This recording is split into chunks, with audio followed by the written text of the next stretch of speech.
severe acute malnutrition, mid arm circumference less than 1, weight is less than 3 standard deviation, and bipedal edema is called as a SAM. SAM is very very important. SAM की definition less than 11.5, weight is weight for height मतलब severe acute malnutrition है ना, acute malnutrition है तो wait for height तो पक्का आएगा, wait for wait देने के लिए हाइट आ जाएगा, एंड बाइपेटल एडिमा जिसको criteria for the sense and E cyanotic and cyanotic nutritional deficiency in the breast milk is the vitamin deficient in the breast milk, vitamin D के D के is very important, which is deficient, and the cyanotic and acyanotic disease. Acyanotic वाले तो ASD, VSD and PDA. Acyanotic heart disease, ASD, VSD and PDA. ASD, VSD and PDA. Cyanotic TGA, TT.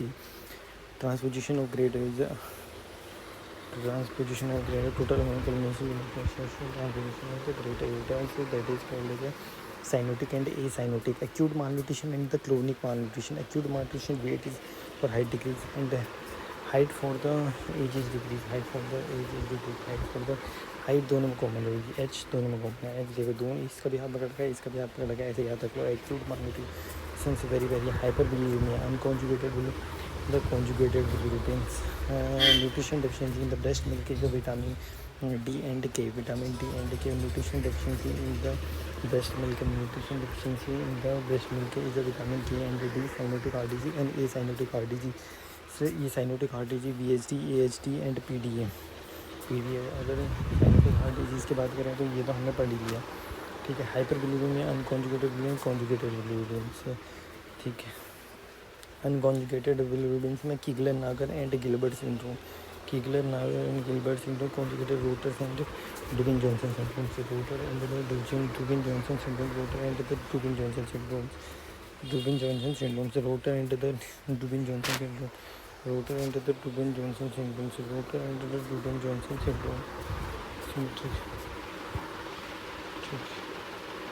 Rotor and the Dubin Johnson syndrome से ASTR, ANTR and VNTR, palmar graphs present at birth, सारे present at birth होंगे.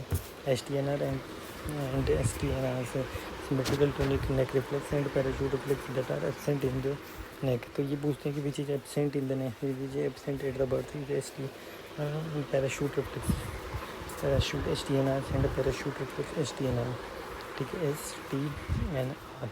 STNR is absent and parachute reflex is also absent, that is the absent. Neonatal reflex जब at birth में present क्या होंगे, ये तीनों होंगे, बर्थ में ये तीनों प्रेजेंट हैं. Palmar reflex, Moro reflex, ANSTR and parachute reflex, ठीक है. Parachute reflex and gestation weight this is all the और the weight gestational age disappears. दो AM वाले जो हैं वो 6 महीने में निपटेंगे, एंड जो STNR हैं, ठीक है, 12 महीने में निपटेंगे. And persist through out the life, persist through 6 महीने से स्टार्ट होगा, 12 महीने में ख़त्म होगा. 6 महीने से स्टार्ट होगा, 12 महीने में ख़त्म होगा. ये STNR 28 वीक में अपेयर होगा, 28 में. पाल्मर ग्राफ 28 सेट होगा एंड 3 महीने तक चलेगा. मोरो रिफ्लेक्स 6 महीने तक चलेगा, 6 महीने. 3 महीने में तो ऐसा कुछ हो ही नहीं है कि तो डिसअपियर 3 महीने तो पहले हो जाए. ऐसा एक महीने में भी था, वो था क्या, वो सकिंग रिफ्लेक्स था, तो वो यहाँ पे है ही. तो वो 3 रिफ्लेक्स 6 महीने. मोरो रिफ्लेक्स ANTR होगा 3628 to the Moro reflex palmar graph reflex Moro reflex and this is